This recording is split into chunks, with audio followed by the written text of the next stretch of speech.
My name is Jason Lindstrom, and I am the CEO over at Bucketless Rewards. And I am super excited to have Robert presenting here today. We have a whole new theme going into 2022 where we're trying to source just some outstanding experts. I've had the chance to chat with Robert. He's an amazing guy. And I've also had a chance to listen to some of his books. They're phenomenal content. And with all that in mind, I know Robert's going to cover a bunch of material today, but as always, questions are kind of the backbone of a really great presentation. So what I'd ask you to do, if as soon as a question pops up, even if you have one right now, make use of that QA window. You can add your question into the QA window, and there's even an option to upvote or downvote questions. So yeah, it'll be a great opportunity to answer those at the end. And with that, I think I can kick things off and introduce the man himself. Robert is the founder and CEO of Acceleration Partners, a global partner marketing agency, and the recipient of numerous industry awards on company culture. He's also, they're also an award winner from Glassdoor's Employee Choice Awards for 2 years in a row. He's the author of the inspirational newsletter Friday Forward, which is awesome. I'm a subscriber to that. It's fantastic content. And the #1 Wall Street Journal. Robert's also the author of 4 international best-selling books, including Elevate, Friday Forward, How to Thrive in the Virtual Workplace, and Performance Partnerships. And I've had a chance to listen to some of his books, and they're fantastic. He's a sought-after speaker, and that's why we're so excited to have him here today. And Robert, I think I'll turn it over to you, sir. Thank you so much for joining us. Thanks, Jason. Good to be here. Hope everyone is staying warm and safe. So we did it, right? We survived 2020 and then even 2021. A lot of companies out there transitioned to remote work with no preparation, no experience, and under pretty stressful and non-ideal conditions. And for a lot of companies' employees, I actually think it went better than they expected. So, but the real question now, I think for businesses and business leaders is like, what comes next? How does remote or hybrid work figure into the future at their organization? And, we'll talk about a lot of different models. I think businesses can choose from a few different options. But I think the one thing that's not going to happen is we're not going back to 2019. Many of the changes and trends that we're seeing, I think, were already underway. The pandemic just advanced them 5 to 10 years. And I think companies need to decide how remote work is going to fit into their workplaces. I can tell you from our experience that remote work is highly effective, particularly in non-pandemic times. I think that's one of the things that we overlook. I actually can't think of a worse time to work remotely than the last 2 years, when a lot of the options that you were afforded from your flexibility were taken off the table, and you had to be locked into your house at certain times, and still ongoing depending on where you are. So I've seen a lot of comments and CEOs coming out in the last few months making comments about remote work. You've got David Solomon saying it's not a new normal, it's an aberration we're going to correct as soon as possible. You got Reed Hastings saying, I don't see any positives. And then in the disingenuous comment of the year, maybe decade, those who are least engaged are very comfortable working from home, says the CEO of WeWork, the guy whose business model is based on people coming back to the office. So what do these gentlemen all have in common? Well, in addition to being older gentlemen, they also have companies that have probably millions of dollars of long-term office leases. So there's probably a little cognitive dissonance going on here. And these comments actually remind me of CEOs back in 1998 who bragged that they didn't even know how to use their old email, and that was something their secretary did. Most of those folks were gone in a few years, as that really became a disqualifier to run your business if you didn't know how to use email or the internet. And really what this highlights, I think, is the danger of sunk costs and the sunk cost fallacy. I think the best decision that any business can make is always about looking forward, not backwards. And I'm not an economics professor, but I do love this phrase that Mark Cuban has been using a lot with respect to cryptocurrency, where he says, supply and demand are undefeated. And I think that's true. If there are a large number of employees who want to work remotely, and a large number of companies that are allow them to do so, they're going to find each other.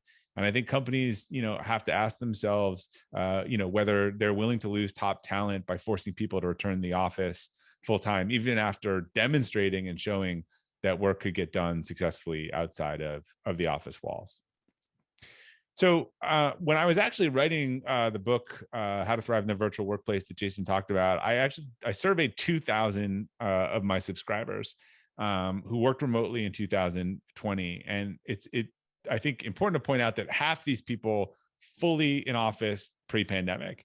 68% want to continue working remotely either most or all of the time, and only 2% wanted to return to work full-time in person. And look, I think this is the reality, right? A vast majority of employees don't want to return to the office full-time. I'm not advocating offices are going to disappear, and we'll talk about that.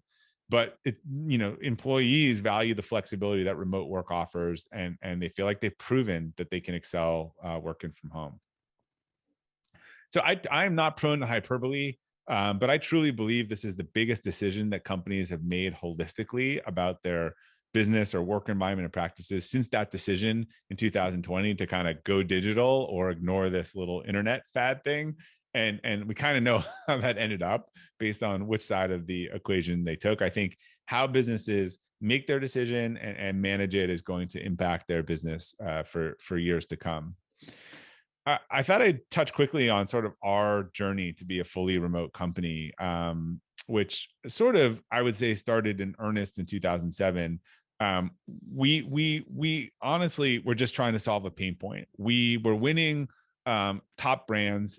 We're in this space called affiliate marketing, and it's kind of a niche segment. And about 2011, we had people kind of around Boston, and we had about 7 people, $1 million in revenue.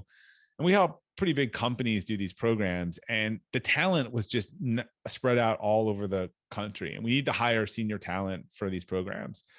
So we just went and got the talent where it was, and we thought it was something we would grow out of. We actually hadn't planned on building a remote company, but we liked this culture that we built that was around sort of flexibility and accountability hand in hand. And we had a vision for remote culture that maybe could not only nationally, but globally with hundreds of employees. And we began to lean into it and to double down. And 10 years since we made that decision, we've grown our revenue almost 3,000%. We've now almost, to keep updating the slide, almost 300 employees globally in 10 countries. But more importantly, we've won 25 Best Places to Work awards, competing against companies with full in-person ping pong tables, baristas, whole thing. Obviously it's not about the perks in the office. I think actually a lot of times, I'm sure Jason would agree with this, those are used to hide a not great culture and designed to get you to never leave the office. My favorite one was worded America's Small Giants. We were awarded one of the best small companies in America, and it said, apparently Acceleration Partners is a really great place to work, even though they don't have one. So I thought I'd talk a little bit about the playbook, which has definitely been updated from, taking our decade of experience and updating it with what we've learned in the last 2 years, and kind of across a couple areas. What remote employees need, keys to remote leadership, and then I think particularly for this audience, thinking about the go forward strategy. So what do remote employees need? I think they need a couple core things. The first is they need the right workplace. They need the right daily structures and tactics to be productive in their work. And then, and then honestly, they need like strong work-life integration to make sure that they don't burn out, because I think a lot of people have difficulty drawing lines. And look, it starts with the simple, getting set up to do productive remote work. I mean, we all got sent home and just had to do it. Some of us were working in our kitchens with kids running around and cats, jumping on the computers. Like, that was cool and cute for a couple months. I think we're moving back to the expectation of a little more of a professional, environment, particularly if you're pitching $1 million account or something like that. I mean, sometimes that's as simple as good equipment, having a second monitor, having a comfortable chair, standing desk, a headset. really important to have designated, physically separated workspace. I believe in the sort of Clark Kent Superman. The most productive people I know remote work, actually they get changed or do something to like switch their identity from I'm in my workspace to I'm not in my workspace, or it bleeds. Last week, I actually took something down to the kitchen. I started eating. I was working on it. My wife saw me there. She started asking me all these questions, and I had to be like, "No, no, I'm at work." Right. So it just starts blurring the lines for people when you don't create them, and that takes some company investment. Look, one of the best things that I have bought, during COVID is, just some simple light, a $60 camera, on my computer, just to have a better lens, a microphone with a $10 Amazon stand. And while I'm a big fan of virtual backgrounds, it's distracting when people's hands disappear and their heads disappear if I was presenting to you now. This looks like a cabin, but it is a green screen that, blocks it from my wife's desk behind. And I bought this pop-up green screen on Amazon for $150, and it's probably the single best investment I've made during COVID. And look, this requires some money. And I think so if you're saving money, and you could have what we operate on is a sort of a fund, so there are certain things that are approved and people decide what works best for them. I also kind of always health insurers understand this. I like the copay model, which is even if it's 10% or something like that, make sure people aren't just spending money because it's there, but it's something that they actually want and are going to use. And then, once you have the right setup, I think time and energy management are really key. I wouldn't leave your day to chance working from home. I think you need to kind of lay it out, get up at a certain time, have that break. So I think clear starts at the beginning and the end of the day. We're missing these commutes, actually, these buffers between work and home, like take the dog for a walk, do something at 5:30. I realized when I would come off a Zoom call at 6 o'clock and go to 3 kids yelling at the kitchen table that I just was not compressed. And while I didn't want to be stuck in traffic, I needed that transition. So I really focus on those transition periods. And then planning out your day, right? I actually had an hour and a half webinar this morning. I'm doing this, with this audience. And so I know that I'm going to be kind of tired and my voice will be tired, after this one. And so I've planned the day accordingly and some rest and looked at what I have. So I don't have these cycles of, way too much or way too little. And practicing self-care, knowing when you need to rest, knowing those bright lines, really hard to manage them at home. And then also minimizing distractions. I think the example before of walking into the kitchen and then everyone's asking me for help because I work there. And also our technology, we get a lot of Slacks, a lot of pings. Like, it's okay to not answer that stuff. You may even want to sync up your schedules so people on your team have what I call get stuff done time, where this is our time to work and produce and we're not emailing and we all do it at the same time.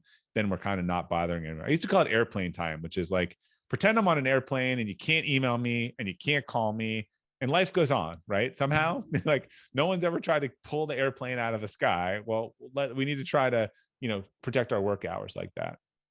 So that's the employee side. But particularly for this audience, I think a key part of the focus is on the remote leadership side, and there are similar some core tenets. I think obviously we have to hire and onboard the right people for our version of our workplace. Running effective meetings, which is a huge burden for companies, and then a shift to managing to outcomes. So not everyone excels working remotely, and not everyone will excel in your business's version of remote. I think it's really important to have a hiring system that you design. Jeff Smart wrote this book, Who. I think it's one of the best books around on building a hiring system. But this is what you're looking for: people who are aligned with your culture, people who are going to be successful at remote work. And that could be based on they've done it previously or certain attributes, like they value flexibility. They there's things outside of work they want to do. In fact, the remote work environment, I think, can work for almost everyone, except what I say is the social butterfly, like the super extreme extrovert who just wants to be around people all day long and gets their energy from them. To them, working from home wouldn't be in the top 20 list of benefits. So that's a really hard position to be put in. And then one thing that I have always believed is that I have thought since we were even smaller that we have had a world-class onboarding and training program, because we had to. Most companies don't. Most companies get away with Jason comes to work today. I go, oh, Jason, you're starting today. It's like my first job. They had no idea I was starting that day. Why don't you go shadow Jennifer? And well, that's great. That's not a training program. If you ever worked at a company with a world-class training program, you don't hit your desk until week 3. You're sent off to customer service. You go into this training, like it's all scheduled out for you. We've always done this because we can't have people start work and just staring at a blank computer. It's a terrible way to do it. So their entire first 2 to 3 weeks are scripted out for them when they're doing live training, when they're doing shadowing, when they have self-guided stuff to do. And all along the way, people are reaching out, connecting with them. Most people have said it's the best onboarding that they've ever had. And I think if you're hybrid, if you're remote, you need to, like, we have a full-time person that works on this, because this is one of the most important things that you do. Again, when people are starting at their desk, and the data shows that what starts well tends to go well and end better. And if someone has a really poor starting experience, it usually doesn't go well. The next phase is to sort of look at, like, particular meetings. Some companies just have meeting cultures. I actually believe that, you know, much like when you're moving out of a house, there tends to be a debate between 2 partners.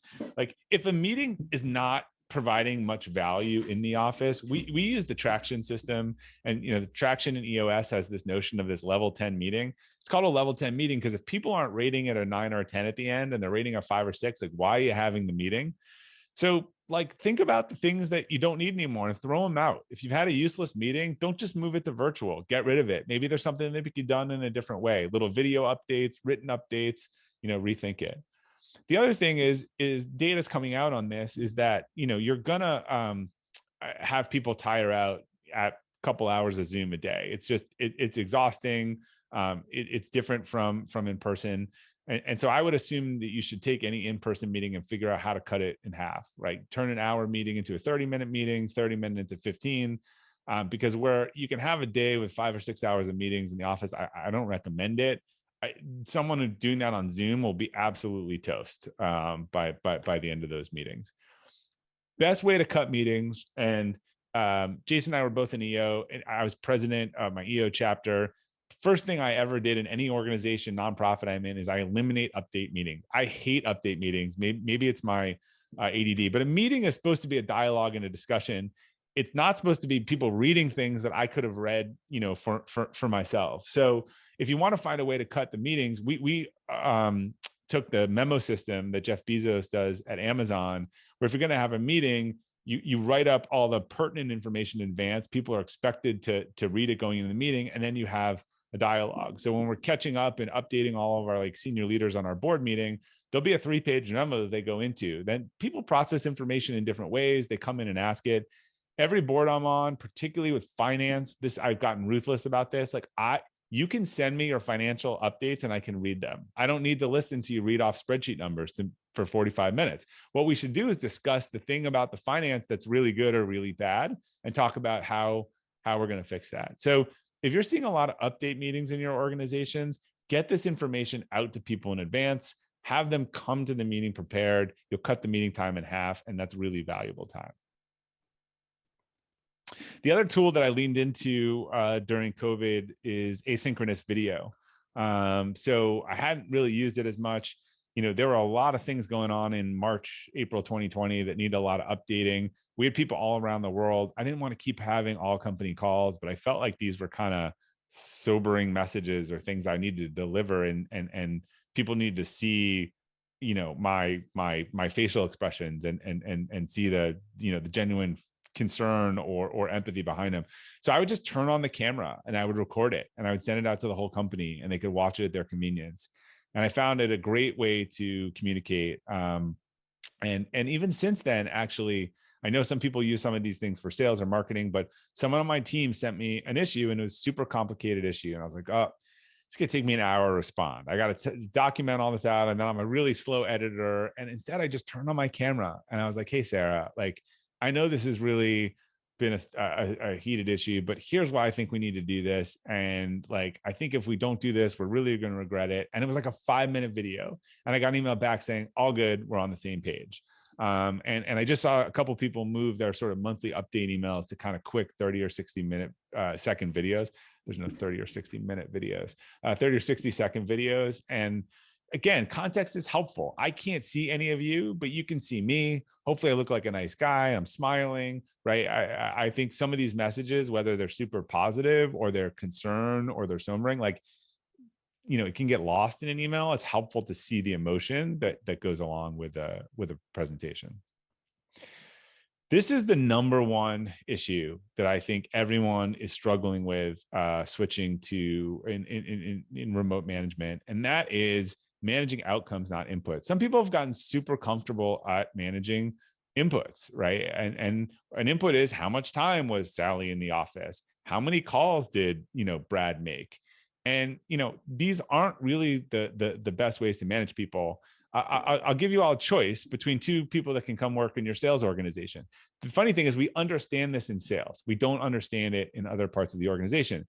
If I offer you a salesperson A who works 60 hours a week, makes 200 calls and sells $500,000, or I offer you salesperson B who works 30 hours a week, 100 calls and $1 million a year, you would take salesperson B every day of the week and twice on Sunday. We understand it's about the outcomes and not the inputs. Now, if they were struggling, I might dive in and say, well, how many calls are you making and how much time are you putting into? But at the high level, if you set clear metrics for your team, they hit those marks, you make those metrics public, you have dashboards, you don't have to worry about how many hours or when they're doing their work. You're managing towards the outcomes that your organization needs. And as I said, a lot of the way we do this, we make it public. We use a tool that has all the goals. They're tied to the 1-year goals or tied to the quarterly goals. There's green, there's red, there's yellow, there's people's names next to it. We set really public accountability so everyone knows what it is that they're doing and what they're responsible for. And look, this is another kind of management 101, but in needed even more. You got to delegate more. And I think delegation is critical in management, but even more so in remote. You can't hover over employees while they're working, so you need to trust them. And what I encourage a lot of our new managers to do, because we have a lot of them, and let's face it, new managers often aren't the best managers. They're learning how to move from a contributor to a manager. And that's to follow the 85% rule. It's never going to be 100% how you want it. And I think successful delegation is when it's 85% of the way you wanted it, without you being involved. And if you can and change your lens for that to be a win, and then you can always like coach around the 15% next time, but rather than getting upset about it, you're like, oh, that's 85% how I would want it. Like, that's great. Trust me, no one does anything 100% how I would want it. And to be fair, and I'm sure a lot of you feel the same, and to be fair, if I would kind of cramp their individuality and I would probably restrict their freedom a little bit if that was my threshold.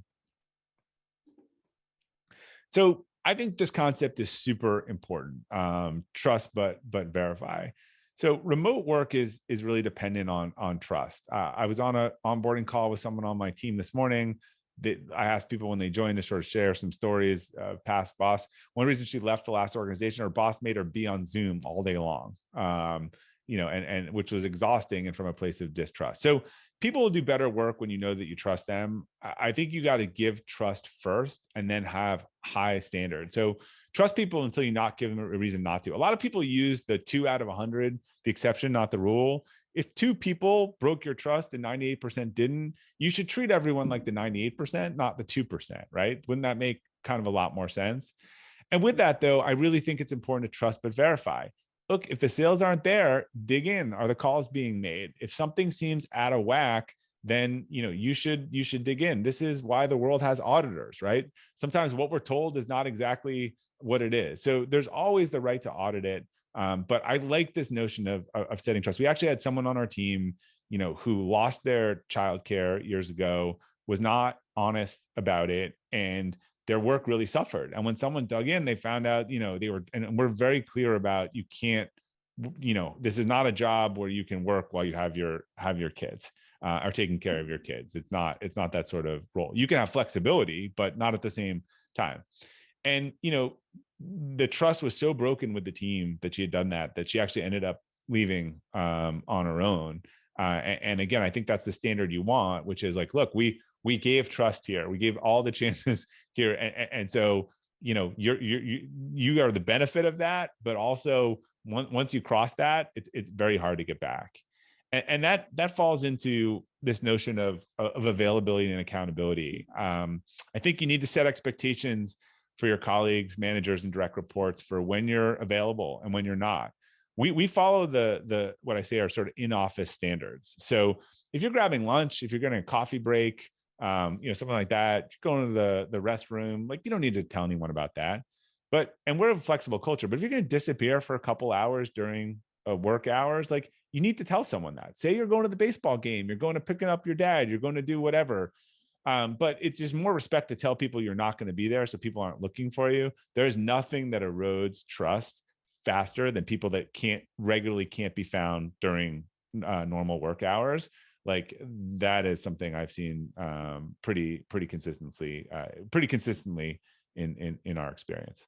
So again, we always say flexibility comes with accountability. Just be accountable. Tell us we don't want to bother you if you're not going to be there. But if there's a crisis and we're looking for you and we just can't find you, it's not a good look.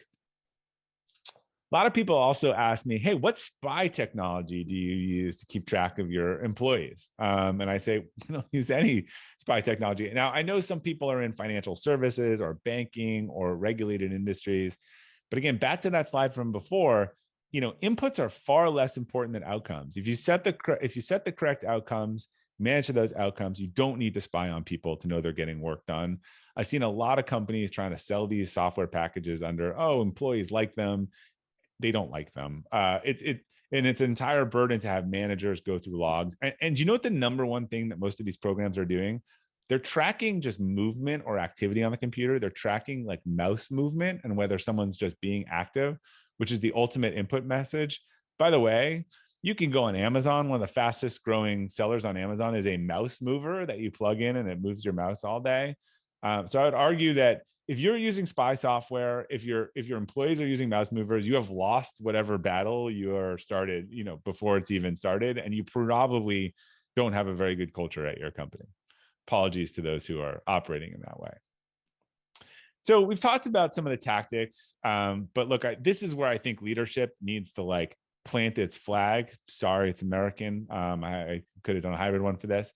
Like you need to be clear about the go forward strategy. Like I know we've got these variants coming up and it's whatever, but some companies are still hiding behind that in terms of declaring what it is they're going back to. So there's a couple different choices, right? There's back to the office. I think the investment banks, to their credit, well, I'm not sure it's the right strategy. They've been super clear, come back by X date or lose your job. So they're at least they're being clear and those employees can make decisions. Then there's the ditching the office crowd. We're going 100% remote and that's pretty straightforward too. But I think the bucket we're going to see the most of is hybrid workspaces. And frankly, this one actually worries me the most. I think it's really important that hybrid needs to be a strategy, not the absence of a strategy. And I see a lot of companies going hybrid as sort of the absence of a strategy and trying to please everyone. And when you do that, you end up normally upsetting everyone rather than pleasing everyone because of ambiguity. I've also seen a lot of companies come out and say, hey, you can work from absolutely anywhere, particularly in hybrid companies. I am not a lawyer and you cannot use any of this as legal advice, but let me tell you, there are some massive headaches of telling people that they can work from anywhere. So there are state and county employment laws where if you just have one person, in that area, you need to register in that state or county and pay taxes. There are some costs in terms of getting those regions open. There's healthcare and benefit parity. Like if you have a health plan that's not covered in another area and you have to pay out of pocket to get something, in the States, like healthcare is by state. It's not national in any way. Again, in the US, we have this thing called sales tax nexus. One employee in a state can require you to collect sales tax for that entire state. You have issues of IP ownership. I heard a story where someone was working like as a full-time independent contractor for a company out of Canada. I think it was a US company. They were in Canada. I think they moved to France. France has very different IP laws around contractors who aren't employees because they want employment. And they basically didn't own any of the stuff that the contractor developed and had to pay $250,000 to buy it back from them. And one of the things I was on a podcast with a guy who runs an all virtual company. He's all around the world, and he was kind of bragging that the way they do. So I was always curious. The way they do it is we have everyone set up as independent contractors in all these areas. And afterwards, I said to him, just so you know, that's completely legal in all half the areas you just said. Just the thing is that no one's been looking for the last decade. Now there's a massive focus on where companies are, where people are. We've just printed money for years. People want the tax revenue.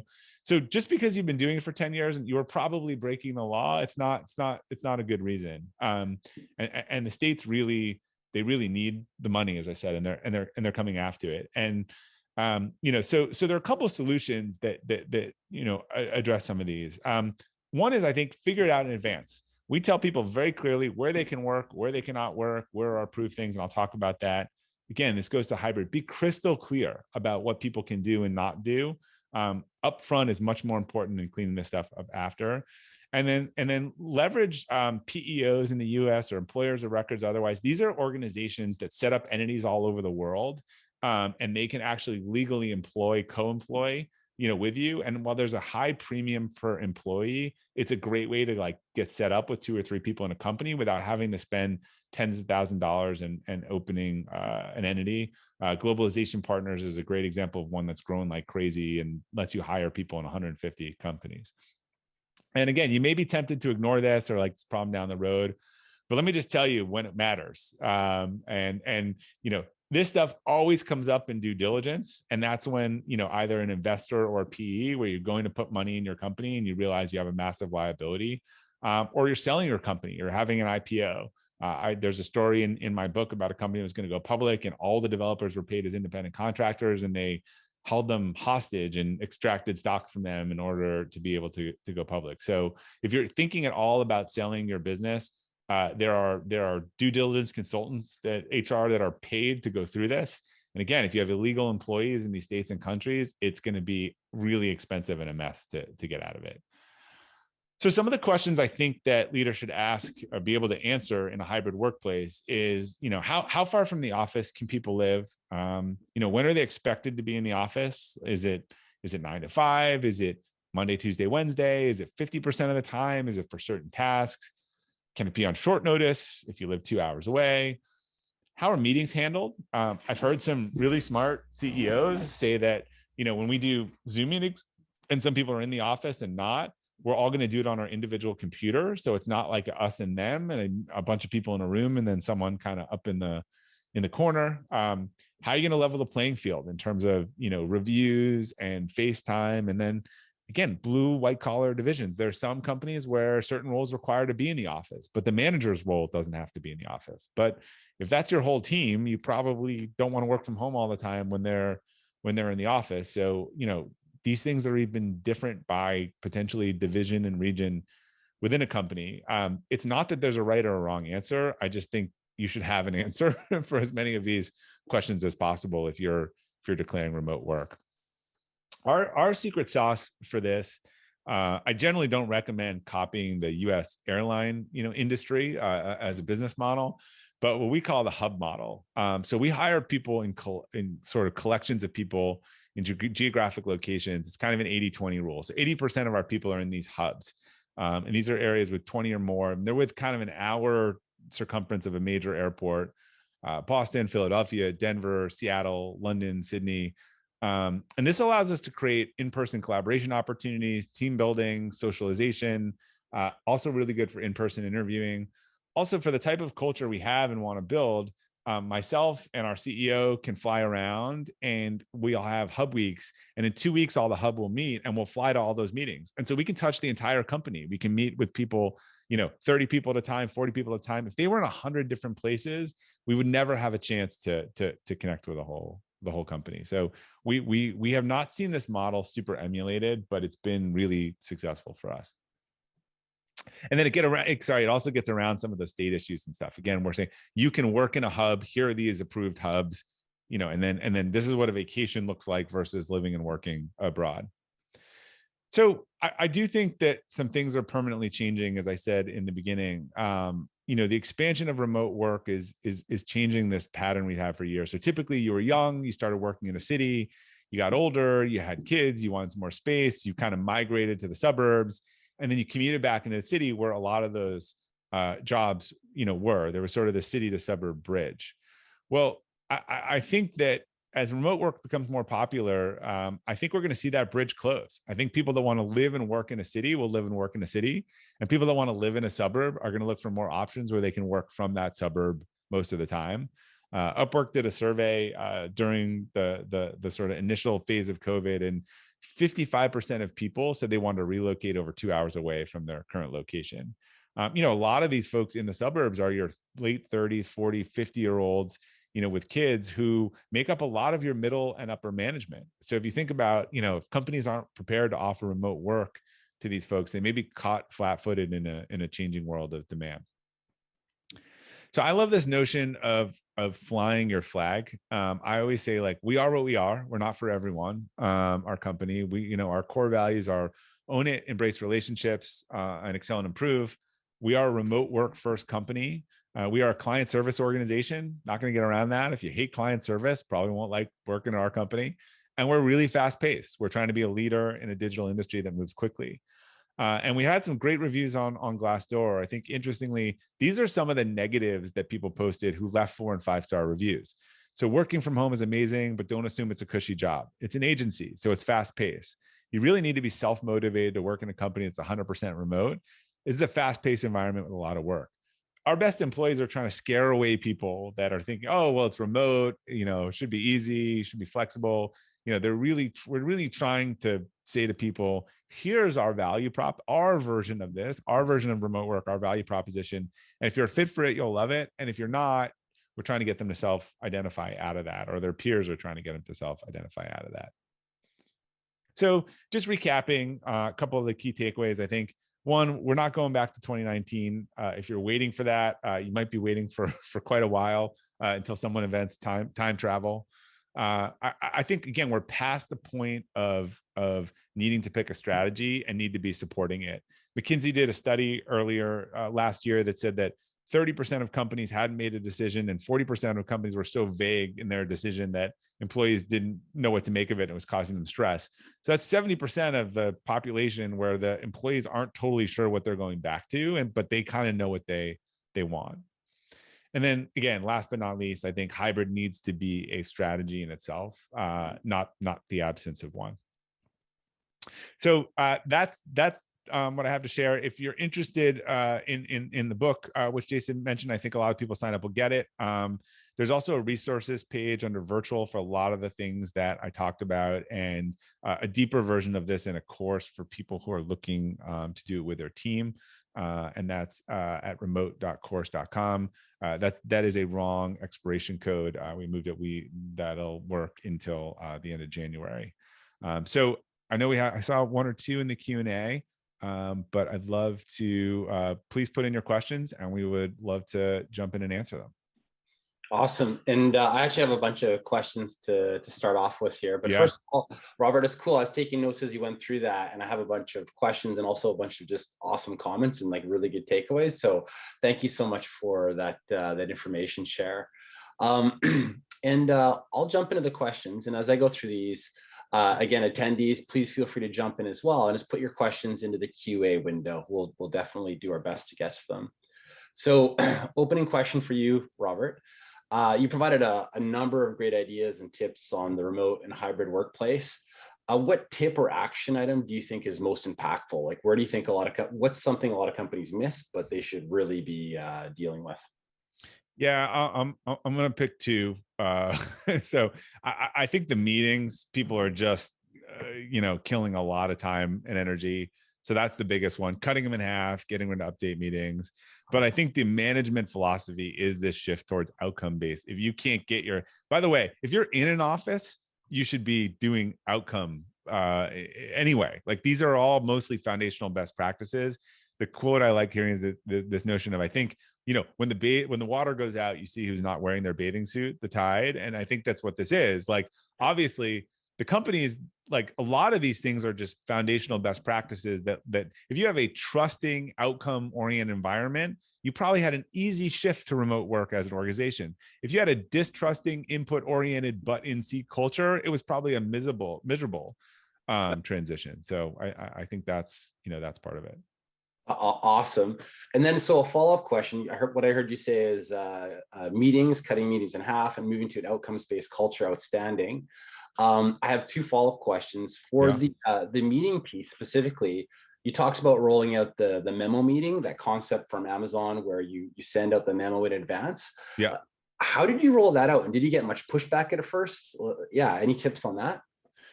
No, and I think in the book I have a couple of the styles of the different memos. We didn't get any pushback because I think people don't like their time wasted, and they like, and you know it kind of also, for the person presenting the memo, it levels the playing field. Some people are just fast talkers, and there might be, you know, big hat and no cattle, but you know, there's some people who are just quieter and more introspective, and I think it labels them. I think it gives them an opportunity to come in prepared and being able to think of something, or to present a case very logically and not have to, you know, present something. You know, they're getting judged more on their substance than on their presentation style.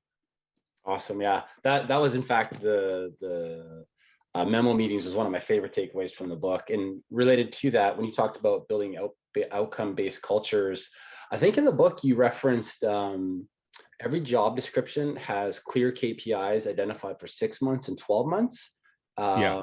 And there's 5 core job duties. So like right from the outset, there's total transparency as to what's expected from people. Yeah, they're gonna, like, that's their performance review. Like, again, they're coming in, you say, someone once told me that it should be like, this is what good looks like, right? And you're saying to them, in 6 months, if I had to pay you all of the money or none of the money, what are the things that I need to have done? And so it gets you to be really clear, like, you know, in terms of, hey, $1 million pipeline, like it's that's what we're going for, right? So and that's good, and that's success. And I think that's what a lot of companies are missing. They get it in sales, but they haven't figured out, you know, in their other positions, how to what is the right outcome they are seeking rather than the input that they are seeking. Outstanding. That's great. And I've seen a ton of questions are now pouring in, so thank you, everybody. I'm going to jump into a couple of here. Sure. So what are your thoughts on a company defining what hybrid means? For example, should a company define hybrid as you must be in the office 3 days a week? What are some best practices a company should follow if they choose to define hybrid? And that question, this is a trick question, because I don't think there is a right or wrong. I think that you just have to decide and be clear for your company. I have heard people say, we're in on Monday, Tuesday, Wednesday. I've heard people say, come in any 50% of the time. I've heard people say, we're only coming in for these sort of meetings and we're designing the office around collaboration space. Those are important, different distinctions. And it might mean the difference between someone saying, I like this and want to do this, or I want to go somewhere else. So a lot of this has to do with what your people want, what business is. The problem is, if you survey your people, you'll probably get a third want different things. This is where a leader, but if you do get 99% don't want to come back to the office full time and you declare full time, like, that's not a real data-driven decision. But this is where, look, leaders need to lead. Like, you make an unpopular decision, you put a flag in the ground. And I would argue that, you know, for us, like, it's like, look, here's what we are. If you lost 30%, at least you know that they want, if you're not going back to the office full time and that's what they want, let them go find that somewhere else and go get the people who want your thing. But prolonging that thing and creating something that everyone doesn't like is not a better solution. Awesome. Next question. When you mentioned basing performance on employees achieving goals versus timed work, how do you handle non-exempt employees that are paid by the hour and handle admin types of work while working remotely? Yeah, I try not to hire people in California because that's where that practice happens a lot. They have say Hotel California, you can come, but you can never leave. Again, that's one of those states, like, you hire one person in California and you are like all in on California. So that might be a decision you want to be really thoughtful about before you do it. Look, what does a good admin look like versus an average admin? I promise you, it's not their hours worked. It's something about the production and what they get done and how they answer, how responsive they are, or the amount of things that they're able to handle for the people that they're administering for. Like I don't know anyone that says, oh, that's a good admin because they work 40 hours and that one's a bad admin because they work 32. There's some productivity or outcome metric. And again, I think you could interview the people they work for and say, what does success look like? Like, what is it? If I were to say, like, for me, it's like, if my admin proactively deals with 95% of my calendar issues, like that's my outcome metric. Awesome. And thank you for that example.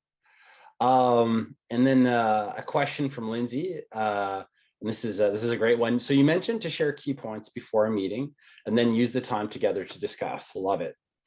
Do you recommend this for all hands or all staff meetings?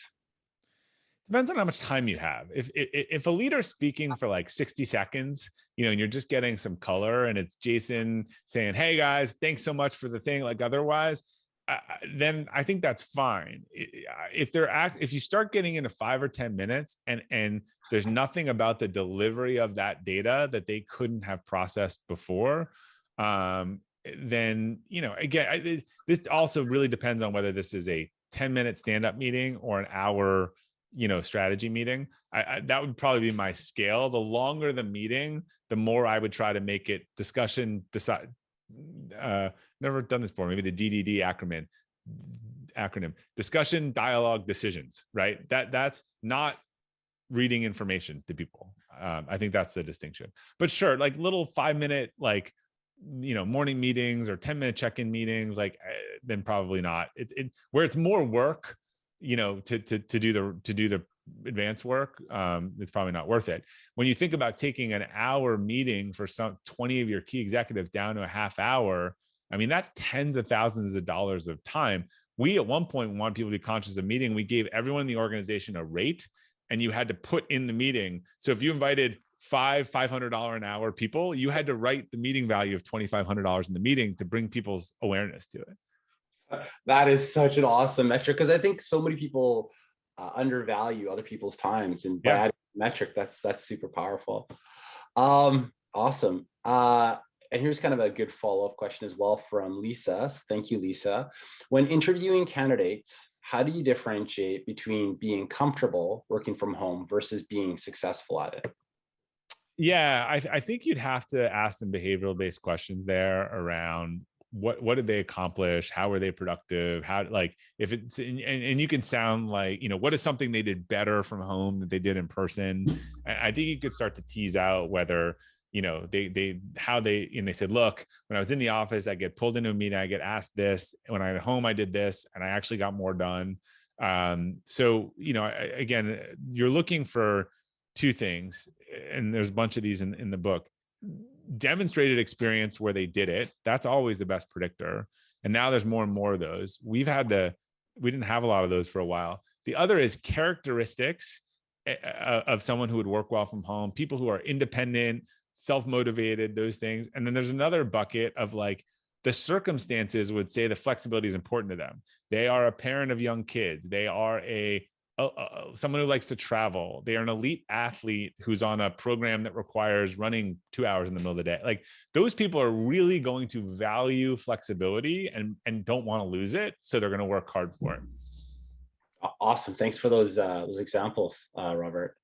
And then this question's from Craig. Any tips on replacing the unexpected value of impromptu water cooler chats, collisions in the virtual mode? Yeah, look, this is the hardest one because it's both a distractor of time and a generator of gossip, and it's also really helpful to overhear stuff. So the only way we do in-person events, like we use the hub meeting to get together, have stuff. People do, there's in the resources page, there's actually a tool that sets up one-to-one coffee dates in Slack with people called Donut. And there's some stuff out there to try to replicate those moments but you can't eavesdrop, right? So that is the one thing that's hard to recreate. Awesome. Yeah, we use Donut here, and we're big fans of it. And yeah, that's a great recommendation. Awesome. And I think we've managed to move through a good majority of these questions here. Also, in the spirit of recognition, Robert, awesome job. There's just tons of thank yous in the questions and comments area.